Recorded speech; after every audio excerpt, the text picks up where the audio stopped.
Welcome back to another episode of Harmonious at Lunch, the show that fuels your business success. I'm Brandon Gano, your host and guide through the world of harmonious business growth.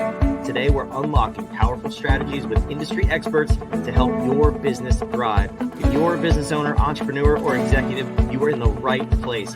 Join me and our incredible guests today on the journey to clarity, growth, and success. It is time to revolutionize your approach to business. Let's dive in with another episode of Harmonious at Lunch. Welcome back into some more bite-sized business advice. And today's episode, I think you're going to like this one a lot. Did you know 92% of business owners can uncover more profit in their business today, and 64% of all stats are made up? I'll let you figure out which one of those was made up, but both of them. But no, seriously, all small business owners, I would assume, have the ability to make more money doing what they're already doing. And this is a fascinating topic. I have a very special guest, Carden. Welcome to the show, and thank you for being here. Hello, Brandon. Thanks so much. I'm excited to be here and share. Thanks for having me. I'm so excited to dive in. What do you think about the made-up stat of 92%, though? I mean, that kind of seems right if you think about it. I actually think it's probably higher than that. I have yet to find a business that couldn't increase their profitability yet, and I've been doing this 15 years. 100% of small business. I like it. I would say there are always things. No business is perfect, which means there's always room for optimization and maximizing what you're doing. 100%. Yeah, I think those are two separate conversations too, because when we think about, optimizing efficiency, of course, there are things we can do there, but I think you're talking about an even simpler way to uncover more profit in your business. And it doesn't involve any of that. So tell me from your experience, what are some of these quicker ways to uncover profits in our business for what we're already doing? Yeah. Oh gosh, there's so many ways. So one of the things that I see people leaving a lot of money on the table in their business because they are often giving away a lot of things that they could be charging for. So if you think about, maybe you are a marketing agency, for example, and you give away strategy. That's something that is, you give away strategy so you can bring in a client, so you can get client acquisition. But the strategy is, quite honestly, the most valuable thing you are actually selling. They can go out and they can get other services. They can get marketing services. What they can't get from other people is your brilliance and your genius. And so you could be charging big dollars for that. Like, people will pay for that value. And I help people do this in their business. They're giving away all of that. And yet they could go out and be selling that for $50,000, $75,000. So that's one way that they could be leveraging what they're already doing and giving away and making more money. And it goes right to your bottom line. There's no cost typically to be able to do that. Yeah, right. You're already doing it. So it's just, it's added profit. The thing that comes up for me, though, I guess, Costco is the most famous example, right? I understand what the marketing agency is doing. They're giving you a sample so that you want to come in and buy the product. Costco does the same thing with their little crackers at the end of the aisle. Right. And some people make full meals out of Saturday Costco trips. We know those people exist, but other people do go and actually buy the product. If not that one, there's the psychological principle of reciprocity. They don't buy that product, but they buy some other product because subconsciously they feel like they owe Costco that money. How do we balance those two principles with the charging for our services? Yeah, so I think what you're saying makes sense, right? You're talking about almost like a loss leader, or, a loss lead, some kind of lead generation system. I'm not really talking about that. I'm talking about, everybody's going to do a call with someone, probably, to onboard them and bring them in as a client. What I'm talking about, though, is they're interested in working with you, and now you're not charging for the whole strategic side of things. And this should actually be a really good story for you to really validate what I'm saying. I had a client, had a social media agency, and they were doing social media services and content creation and that kind of thing for a company. And she said, I know that I have so much more to offer, and I would like to add a consulting arm. She actually was a guest on her podcast, and that's how we met. And she said, I would like to add a consulting arm. And so we put together a consulting package for her. And when she went back to the client, someone she was already working with, making a few $1,000s a month, she showed them some gaps that they had. And she was also not able to get the best results for them because they were missing this piece, even though it wasn't really what she was doing it for free with them, but she wasn't selling it. So she went back and she made them this consulting offer for $50,000, and they said yes. And so that was 50 grand right there, that she actually, it was like 52, that they said yes to. When she got in there, here was the great thing. She got in there and started working with them, and they said, we didn't even know you could do all this. And it turned into a $413,000 annual sale. So when you're giving away things because you think it's not that valuable, or it's just what we do, or we want to bring this person on as a client, you might be missing the bigger opportunity. And so but this has happened in many of my clients' businesses. They gave away the thing to try to get the client, and they didn't realize that the real money, the real value, even if they didn't bring that client on, the real value was their expertise. That's so interesting, because I would think in that scenario, most people would be of the mindset that, um, I'm doing this because I don't think about it. I'm already doing it. It's easy for me. And Mm-hmm. if I charge my clients more, maybe they'll walk away. It sounds like that's not often the case. It's seen as an added value to the client because they're paying Yes. for it. Is that true? 100%. And actually, they will view you as more of an expert if you're Mhm. charging for things that you have built brilliance around. People take for granted all the years of experience and expertise and knowledge and skills that they built up. And so they look at that and say, well, it's just part of what we do. But to the client, that's really where the gold is. It's not about the stuff you're doing for them. It's not about building the funnel or putting in, the right marketing, whatever. And that's just an example, right? It's not about the stuff you're doing with them. Where the real value comes from, the real expertise, is all of that knowledge and experience and brilliance that you have spent a long time building up. That's what they're not getting out there in the marketplace. That's where they're not finding people that are experts. So then price becomes an object. But if you can, from the very beginning, show people this, really the value that you can bring to them, and you're charging for that versus just giving that away like everyone else, you're already going to be putting yourself at the top of your industry, at the top of your niche. And it's just something people are really afraid to do. It's all in how you create the sales process and that sales conversation. Of course, there's some moving parts to this, but it's something a lot of people don't even think about doing. So that's why we're talking about it.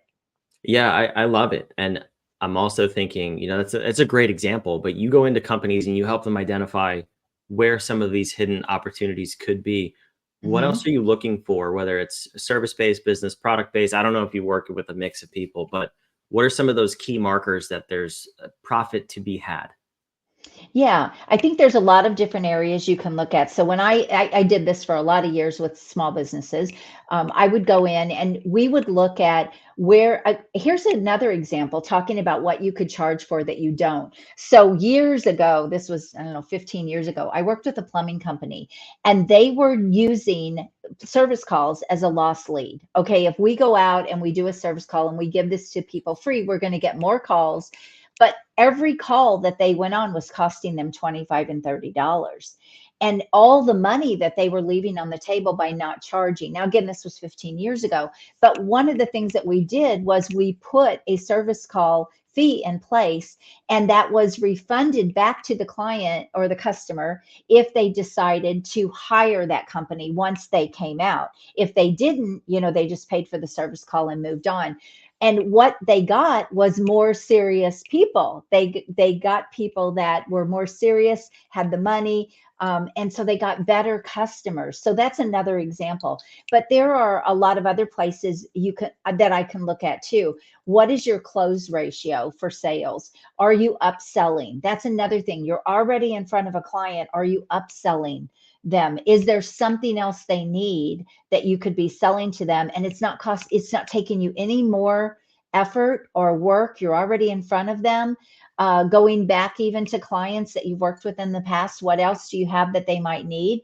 And so these things sound basic, but believe it or not, they're really missed in a lot of businesses. So being able to close more sales, you've already spent the money trying to get, the marketing done, right? And generating leads. Why let those leads fall through the cracks? So that's another area. A lot of times people haven't even leveraged their pricing. They haven't raised their prices in a very, very long time. They haven't shifted anything. Just that alone, I mean, think about it. You increase your prices by even 10%, which is so minimal. It's not going to be enough that it's going to make a difference in most cases to the customer, but that's at 10% to your bottom, 10% more to your bottom line. So it's all of those things. Upsells, price increases, charging for things you were not charging for, those increasing your sales, closing, those are some of the main areas. And then also your marketing. Can you get a better ROI on your marketing? Can you do a better job in your marketing so you're not burning up as much money or spending as much money? So those are 5 areas right there that any business can look at and say, where can we do a better job here? Yeah, I'd love to hear your take too on the raising prices one, because that's one that I get pushback on all the time from clients. Mm, There's mhm. some mental emotional block around charging more for their service, or charging more for their value. I don't know what it is, but that seems to be a sticking point for most people. How do you approach that conversation and help people understand that they're doing themselves, but also their clients a service in the end? Mm. Well, first of all, I help people raise their prices by 3 to 10 times, sometimes 20 times. That is what I do in my business as a big part of driving revenue. And there is a mental block sometimes, but here's what happens. It's because they don't fully understand the value that they bring to the market. So they don't understand what this is worth to the market. So have to walk them through that process. The second piece of that is if they've had pushback on their pricing before, or they feel like they would lose clients, they're going after the wrong people. And this is not maybe for someone new, but if you have expertise, if you really know what you deliver, you know the results that you can get people, and you truly are good at what you do, you should be charging more than everyone else. A lot of people they'll look around at the market and they say, well, this is what everybody's charging, so this is what I'm going to charge. Why not play out of the shark infested waters and be in the blue ocean and go after the top 20% or 30% of a market and a niche? And that alone you can raise your prices. If you are getting pushback, you don't have strong marketing, you don't have strong positioning, your offers are not dialed in. These are all areas that can be fixed. But then the other piece of it is sometimes they just don't really understand the market. A good example of this is I remember the first time 15 years ago, I heard my very first coach that I hired say, if you don't have a $50,000 offer, you can't sell it. And I thought, $50,000? Are you kidding me? Like, who would buy that, right? I wasn't exposed to it. I didn't understand it. I had no idea. Years later, I'd be helping people do this all day long. And so if you don't really understand the value and you don't really, you're not exposed to that, obviously you won't do it. But when when I walk my clients through that process and they go out and close a big sale, they come back and they say, I could have probably doubled that. I could have made a lot more. It's all in how you're putting the pieces together. Yeah, that's so funny too, because it's so obvious, right? If you don't have a product for sale, no one can buy it. Like, duh, Mm, of course. mhm, But we don't think about that. I love the blue ocean analogy too, and I'm also thinking, is it enough to put yourself in a blue ocean if, for example, so on this show, a lot of people come on, and almost 300 at this point, and they have a book, they have a diagnostic, a quiz, a PDF, an ebook, whatever it is. Is it blue ocean enough in context of this conversation to just be charging for that thing? We talked about before the marketing mm, agency that gives away the strategy session. People do free strategy sessions on this show. Is mhm. that enough to even put yourself in a blue ocean? Or is there even, obviously there's more, but are you talking about even more? Yeah, I think it's even more. As far as like, a lead generation, giving away an ebook or giving away a training of some kind or whatever, that's one way, obviously, to generate leads. But again, let's just think about this for a minute, Brandon. People don't really value free so much. No. Let's just face it, they really don't. However, if you're going after, you really have to know how people will come to you, and it's not cookie cutter, right? A high level CEO is going to respond to something different. Like they're never going to buy a $7 book and go through a funnel and all that, right? They're not going to do that. Versus a coach is going to be looking for free stuff, and they're looking for ways to grow their business and do things like that. So there's not a one size fits all approach, but I think that you have to understand what is going to work in your market. And as far as the question that you had, is that enough? It's positioning. You really have to be positioned as premium. Here's a good metaphor that I use a lot. Are you the Lamborghini? If I say Lamborghini, Brandon, if you close your eyes and I said Lamborghini, what comes to your mind? Ooh, yeah. I mean, we know what comes to your mind, right? But Yep. if I say cheap used car, what comes, like, there's a visual, right? There's a It's a visual to different that. picture. Yeah. Yes, exactly. So when you are looking, when you truly are good at what you do and you're wanting to play in that premium market, in that expert market, so to speak, you can't just be that person. You also have to look like you are that person. And that comes down to a lot of things, everything you're doing. How are you building influence in the market? If I go out and Google you, what will I see? Will I see congruency, consistency in what it is you say you're an expert at doing? Will I see social proof? It's all of it that comes into play.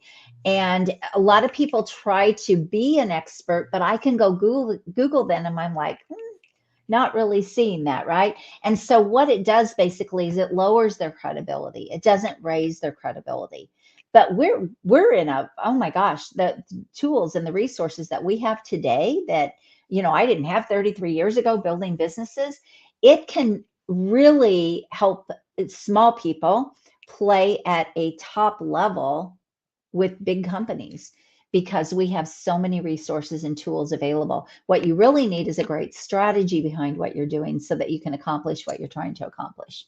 So, Absolutely. I love this. I mean, look at this right here. This is one of those tools, right? yeah. Podcast, guest appearances, blog, Hmm. interview, whatever it may be. The tools are uh, infinite. Endless.